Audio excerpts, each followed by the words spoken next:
Vanakkam. Hi, hello. So, welcome to the fourth topic of Heritage of Tamils. Here we'll talk about the epics, the twin epics. There are two great epics. There are five epics, five great epics, and five lesser epics. Aimberunkapiyangal, Ainjirunkapiyangal, we say. Among all the epics, Silappadigaram is considered as the most beautiful epic, the most prominent epic of Tamil. Like whatever I said for Tolkapiyam. So, Tolkapiyam is the foundation of all Tamil literature, Tamil grammar. So Silappadigaram plays such a role among the epic work of Tamil literature. But of course, after Silappadigaram and Manimekalai, we see there is a change in the form of the epics. So Silappadigaram and Manimekalai, the twin epics, they are composed of long Asiriyapas, very long Asiriyapas, typically around 250, 300 lines Asiriyapas, and they are interspersed with beautiful verses, what we call Viruttam. So in Silappadigaram, they are called Vari.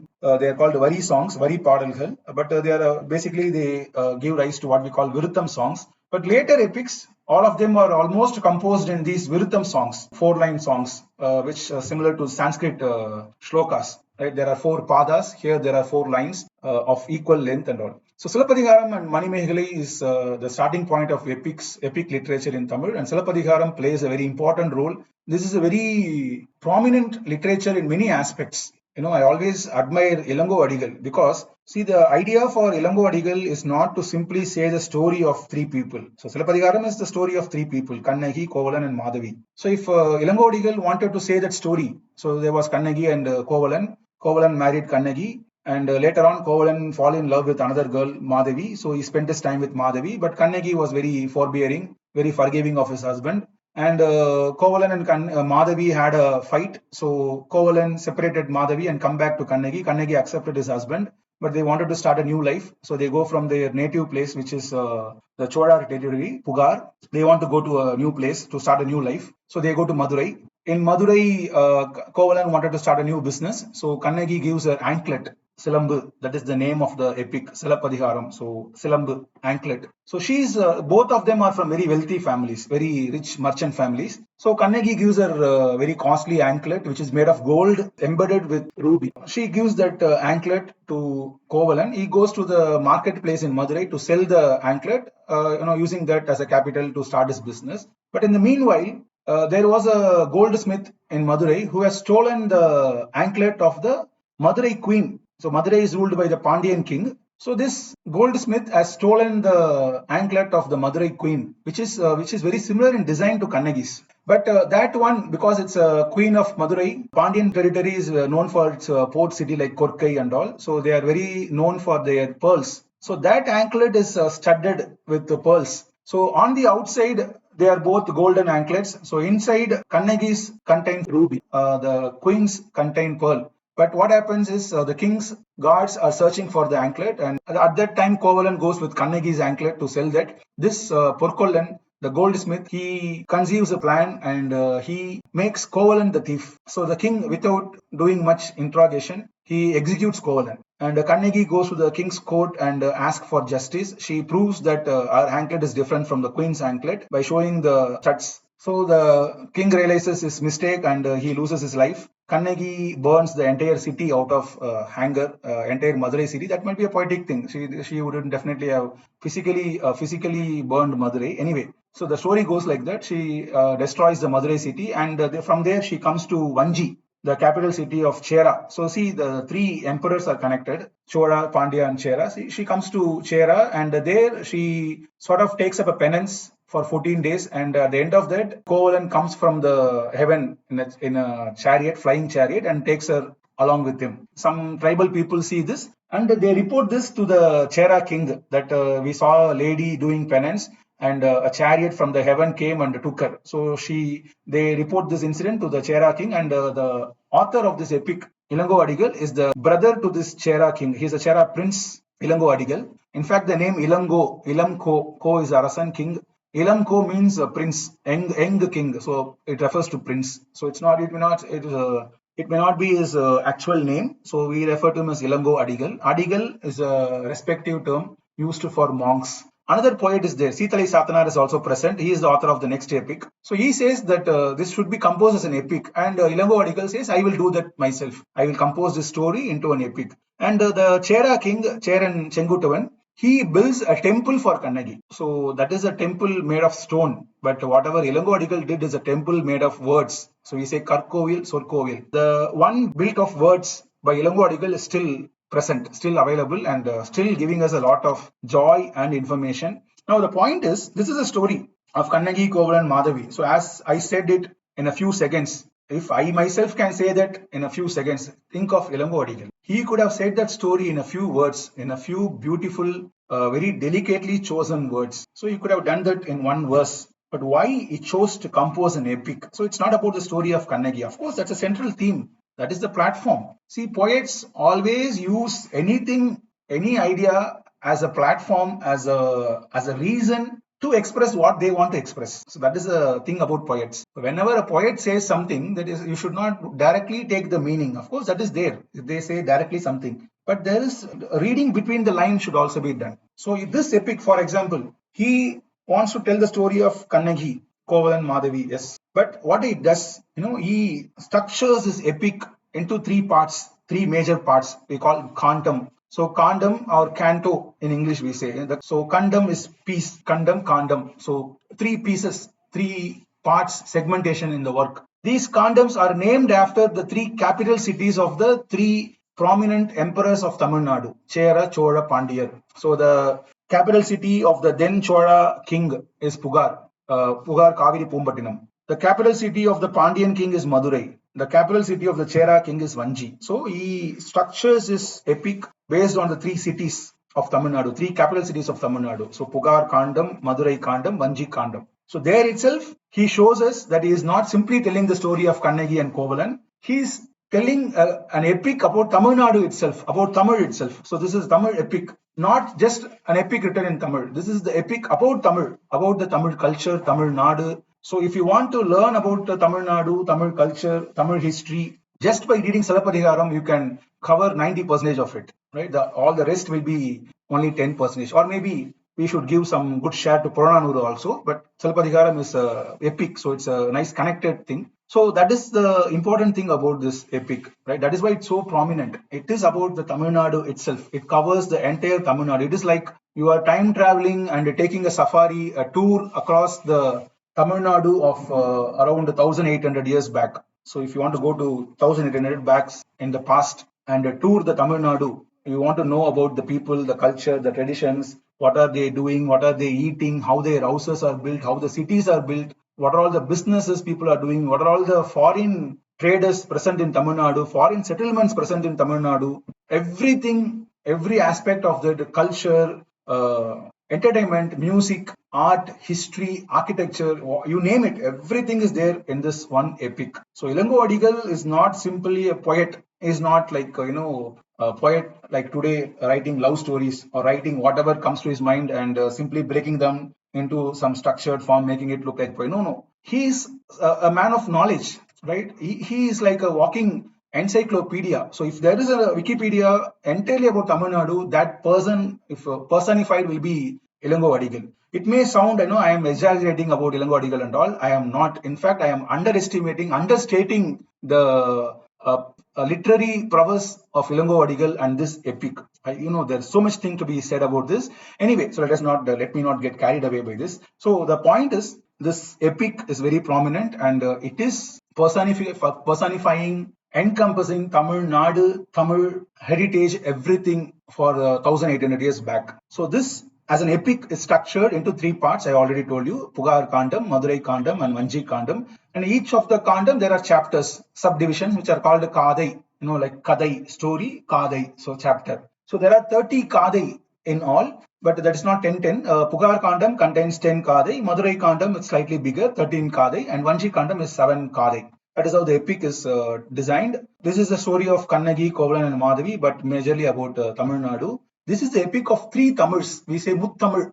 Tamil, we say Muttamil, three Tamil. Iyal Tamil, Isai Tamil, Nadaga Tamil. Iyal Tamil is prose. So I'm talking to you, I mean, in English, of course. But normally I'm talking, that's called Yel Tamil. So Yelbu, normal. So normal Tamil, spoken Tamil, or literary prose Tamil. Isai Tamil is musical Tamil. See, the same Tamil we can compose as songs set to music. So the word chosen will be in line with the swarams and all, the ragams, signature of the ragams and all, right? That is there. So Isai Tamil is there about music, musicality to the language. And then Nadagam. Nadagam is enacting, plays. So like I mentioned, Sangam literature, they're all monologues. So you can play Sangam literature as a one-act play or a monologue like that. So, but this is an epic which is expanding, which is developing as a drama. So you can make it as a drama into. There are movies, of course, made of this epic and all. So Nadaga Tamil. So Ilangodigal structures is epic in such a way that everything is captured. Here Tamil is captured, Isai Tamil is captured, Nadaga Tamil is captured. So all information is beautifully captured in this epic. So this is an epic of three Tamils. This is an epic of common people. So if you look at all the other epics, it's about gods or kings. But this is about common people. Of course, they are rich people, not very common, very poor people. Rich people, rich merchants. They are richer than the king. So in Pugar Kandam, when Madhavi sends a servant to sell a garland gifted to her by the Chola king, such a costly garland, only Kovalan was able to buy the garland. He gives her 1,008 gold coins. So he's a very rich person. Just like that, he's buying for as a hobby. He's buying with the 1,008 gold coins. Imagine at that time. So they were so rich, such rich merchants. But they are common people. They are not rulers or kings. So this is an epic of common people, and the epic captures everyday life of Tamil Nadu 1,800 years back. This is Tamil Nadu's epic. This is a treasure trove of everything Tamil: music, art, history, architecture. We learn a lot about all these things from the ancient Tamilagam, from this epic, through this epic. So it's a treasure trove of information. There are so many research done based on this epic, right? So Silapadikaram, I couldn't have told you overstatements about Silapadikaram. We move on to the next epic, which is, so they are called twin epics. Silapadikaram and Manimegalai are called twin epics because Manimegalai is sort of a continuation of Silapadikaram. So in Silapadikaram, we see Kannagi, her husband Kovalan, and Kovalan's consort Madhavi. Now, between Kovalan and Madhavi, they beget a daughter. The daughter is named as Manimegalai. But Madhavi sort of don't tell this to Kovalan. So she decides to bring up the girl by herself. So she brings up the girl, Manimegalai, who becomes an ascetic. So she becomes a Buddhist monk. So she is pursued by a Chola king, Chola prince. But she doesn't like that. She doesn't like love or marriage. So she becomes a Buddhist monk. And this epic is mostly about the Buddhist traditions and all. Once again, this is a beautiful epic with a lot of information. But compared to Silapadikaram, this is slightly of less interest, we can say. But if you remove Silapadikaram from the equation, Manimegalai is once again almost equally informative and beautiful and prominent epic in Tamil. So I already mentioned the author of this epic is Sitarai Sathanar, who is a contemporary of Ilango Adigal. So in the preface to Silapadikaram, it says, when the tribal people who saw Kannagi going to the heaven were reporting this to the Chera king, Sitarai Sathanar was present there. So he was the person who suggested that this incident should be written as an epic. So Ilango Adigal takes that job. So Sitarai Sathanar takes the job of continuing that epic, finishing that story. So the story ends with Kannagi Kovalan, but he continues and he talks about the daughter of Madhavi, Manimegalai. Right? So again, this is also set in 30 Kadai. But there is no other subdivisions. Like in Silapadikaram, we have the Pugar Kandam, Anji Kandam like that. There is no Kandam here. But the entire epic is separated into 30 episodes, 30 Kadai. This is the continuation of Silapadikaram. Manimegalai is the daughter of Madhavan and Kovalan. She becomes a Buddhist monk. And she begets a vessel, a very divine vessel, which is called Amuda Surabhi, sort of like Akshaya Patram. So it will give any amount of food. So you can ask any amount of food that the vessel will give you. So she uses that vessel to vanquish poverty. So this epic also emphasizes asceticism, and liberation. So doing good things, doing virtuous things to attain liberation, mukti or moksham. And it talks about eradication of hunger and poverty. Pasi pini, they say. So poverty as a disease. It's not a simple thing, right? Today in environmental science, we talk about poverty. We say how poverty is a bad thing for the society, right? Like a disease, so illness, right? So we talk about food safety. So this epic talks about food safety, where Manimegalai ensures that people get food, right? So they're using the Amuda Surabhi vessel. So this epic also describes the religious debates of Manimeghale with other philosophical schools of that time, the Vedic traditions, the Jain traditions, and there are other, so some 11 different philosophical schools are described, and how Manimeghale debated with all of them and won. Of course, according to this epic, Manimeghale won because epics is Manimeghale is the protagonist, so she won. But in the history, we see such debates happening, and in different time periods, different people, different philosophical schools won. We see that in the story of Adi Shankara, we see that in the story of Triniyana Sambandar, Manikavasagar, Thirunavukarasar, so in Vaishnava traditions. So this debating was always happening in India. So there are so many different philosophical schools, so many ideas developed, and people constantly debated among them. But they debated only to see which is the correct idea, which is more correct, which is more acceptable. And whoever loses the debate will convert to the winner's philosophical school. So that is the idea of those debates. And those debates are described in Manimeghale. So one of the earliest instances of such debates recorded in Tamil. Also, Manimeghale has the sole designation of being the only epic belonging to the Buddhist tradition. See, Buddhism is originated in India, is spread across India, Sri Lanka, and it is now a major religion in China and most of those Far East countries. But so Buddhism, Buddhist text, religious text, liturgical text are available in so many languages, in Sanskrit, Pali, Prakrit, in Chinese languages, Tibetan languages, Sinhalese languages. So many languages, Buddhist texts are there, and Buddhism has spread to so many parts of the world. So one of the considerable dominant religion in many parts of the world, especially in the eastern side. But despite all this, there is no epic in Buddhism, epics. So only epic for Buddhism available is in Tamil, and that is Manimeghale. There are so many epics for Hinduism, there are so many epics for Jainism, but only one epic is available for Buddhism. So not even in Sanskrit there is an epic for Buddhism. So the only epic for Buddhism available is Manimeghale. The Jataka stories are there, but that is not considered as an epic. So this Manimeghale is an epic available in Tamil for Buddhism. So that's another speciality of this Manimeghale. And 40th classical text is Muttolairam. Muttolairam is an anthology, like Sangam literature is an anthology. This is somewhat considered as at par with Sangam literature, with the Padinan Kizhukanak text, but somewhat belonging to the 5th century CE.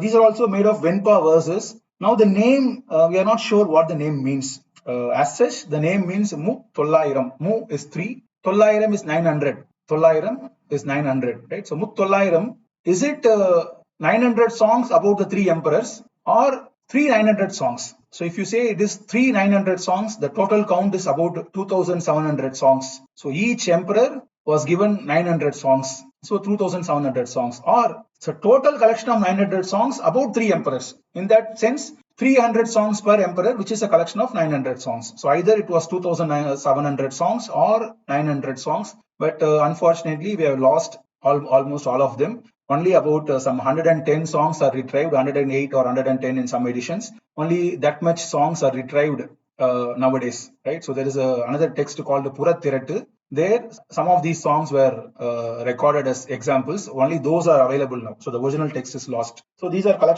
supposed to be a collection of Venpa verses, 2700 or 900 Venpa verses sung on the 3 emperors of the Tamil kingdom, Chera, Chola, Pandyar. So each emperor gets his own share of these Venpa verses. The songs are sung in a theme called Kaikilai. So Kaikilai is the expression of one-sided love. Unlike the Agathinaigal, where the love between man and woman is discussed, here Kaikala is one-sided love. So only the man or the woman is in love. So here these songs are set in a way that a woman who have fallen in love with one of the emperors, Chera emperor or Chola emperor or Pandya emperor, she is expressing her feelings, or the mother of that woman. So that woman is in love with the emperor, she is suffering because of that love. The mother of that woman, she's her, and then she's expressing her feeling. So my daughter is suffering because of her love for the king, something like that. So the idea is, once again, the poet uses this theme to praise the kings. See, if you directly praise the king, that may not be, that beautiful, or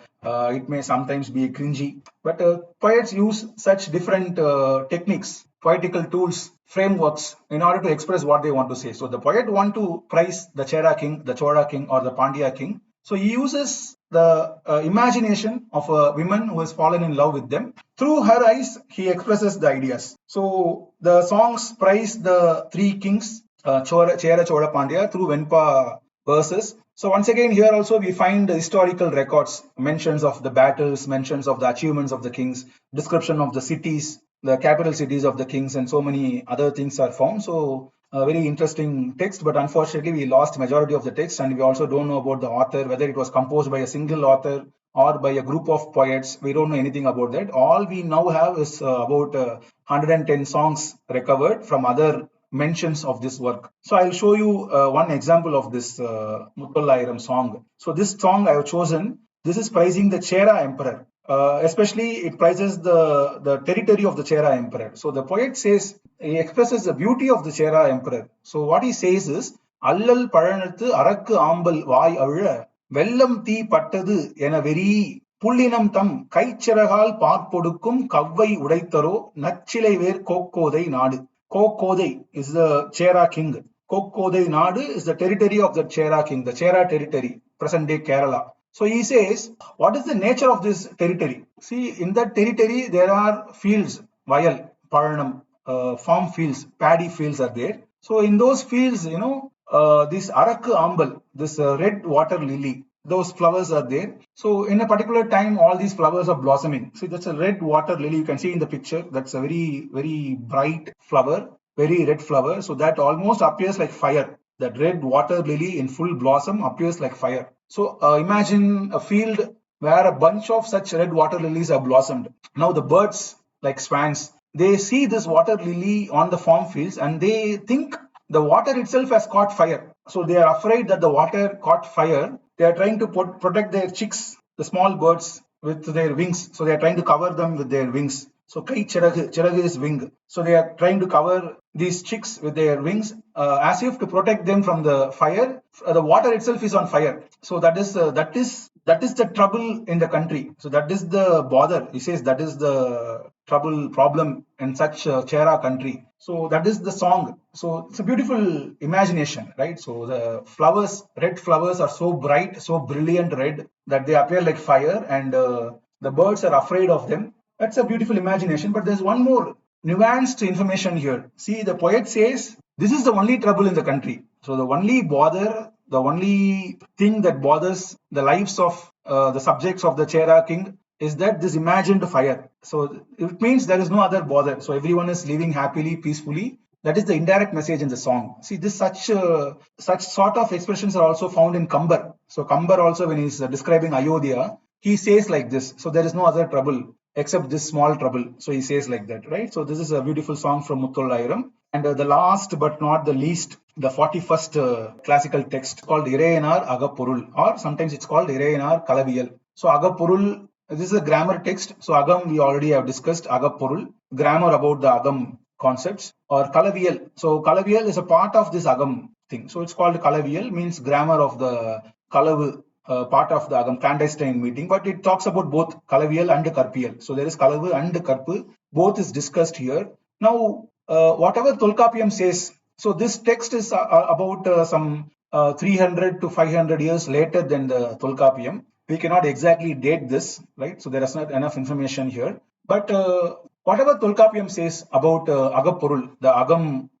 literature, Agam Ilakkanam, grammar. So Tolkappiyam has 4 chapters in the 3rd book, Purul Adhigaram of Tolkappiyam. If you go back to that and refer, you can see that there are 4 chapters: Agathinayiyal, Kalaviyal, Karpiyal, and Poruliyal. So in all these 4 chapters, with 212 aphorisms, Nurpa, Tolkappiyar elaborately lays down the themes of Agapurul, the rules for composing songs in Agapurul, all those things. The same ideas in a concentrated way, in a simplified way, are expressed in this text called Irayanar Agapurul in just 60 aphorisms in 2 sections, Kalavu, Karpu. See, we are not saying that Kalaviyal is much better than Tolkappiyam. No, this is a condensed version of Tolkappiyam. Now, what is the reason for this text? So there's a preface. This Irayanar Agapurul comes with a commentary, a very old commentary, a commentary by a poet called Nakirar. So the text claims that this is the Nakirar from the Sangam literature himself, but people think that might be a different Nakirar, right? Anyway, there is a beautiful elaborate commentary given by Nakirar for this 60 aphorisms. Now, this text is called Irayanar Agapurul. Irayanar here refers to God Shiva of Madurai. Madurai is called Alavai. So Irayanar is the god of Madurai, which is Shiva, the Chokkanadar of Madurai. So the preface of Nakirar tells the story of this work. So what is the purpose of this work? Why this Irayanar Kalavial appeared? Why was it composed? So according to this Nakirar's account in the preface, so the Pandyan kingdom which hosted the third Sangam was going on, and the Tolkappiyam was used as the grammar. But the Pandyan kingdom faced a 12-year drought, so a time of famine. So there was no water, there was no rain. So the king was not able to patronize the poets anymore. So the third Sangam, the king temporarily disperses the third Sangam. So he calls all the poets and says, I'm not able to patronize you. So you go to different places. Whoever is capable of patronizing you, you be with them. When the famine goes back, when the country becomes a country again, I will call you back again. So you can come back then I will patronize you. So the Pandyan king says like that. So the poets are also leaving the country. They go to different places and they are living there. And after 12 years, the famine is over. The king sends messengers to all directions, calling back all his poets. So all the poets come back. When the poets come back, there are poets who are experts in phonology, the Edutadigaram of Tolkappiyam. There are poets who are experts in Solladhigaram, morphology, syntax and all. But none of the poets who come back were experts in the Poruladhigaram, the third book of Tolkappiyam. So that is sort of lost. So we lost, the Pandyan king lost the poets who are experts in Poruladhigaram. So thereby he lost Poruladhigaram itself. So he was very worried. So he was so worried and he don't know what to do, because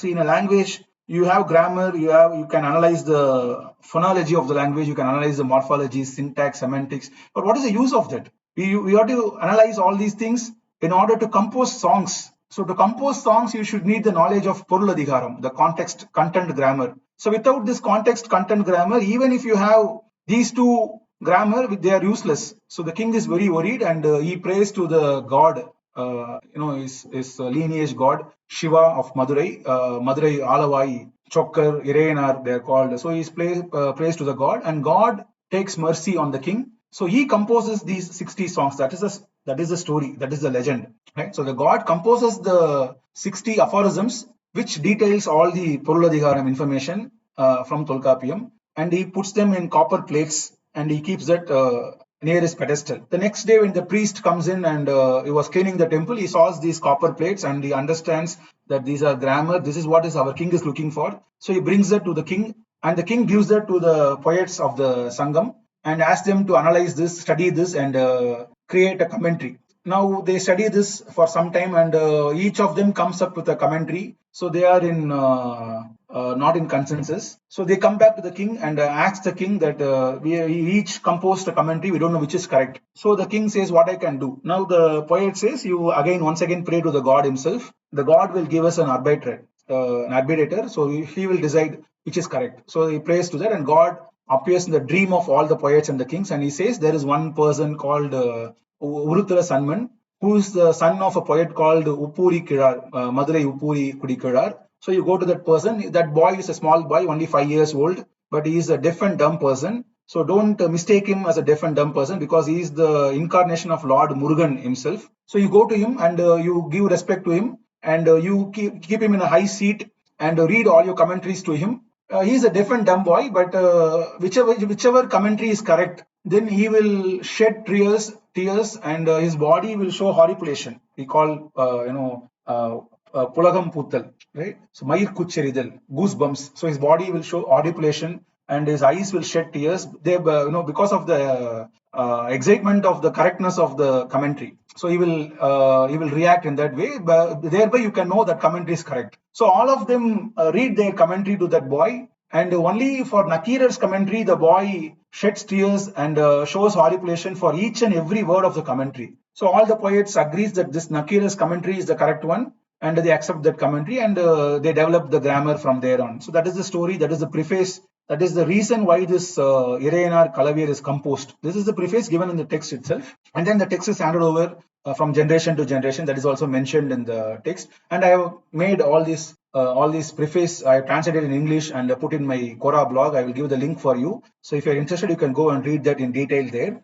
But the idea is, so this text is said to be composed by the god himself, Irayanar. That is, the Pandyan kingdom experienced 12 years of drought. So they lost the grammar. See, this is all acceptable information. So the king is not able to patronize the poets. So he sends them away. And when they come back, they lose experts on content grammar, and someone else would have created this aphorisms from memory. They would have recollected. So if you look at this aphorisms, they are very similar to Tolkappiyam's aphorisms. Later on, Tolkappiyam itself was recovered, luckily for us. So we can compare and we can see that this is based on majorly based on Tolkappiyam, so very similar to Tolkappiyam and all. But this also plays a very important role. Now, one of the prominent things about this text, the text itself is not very important. It's not very studied, followed very much, because we have Tolkappiyam itself, so we can refer to that. But this text gives us a lot of information, especially the preface, especially the Nakira's commentary. So Nakira's commentary for this text is dated to about 5th century to 7th century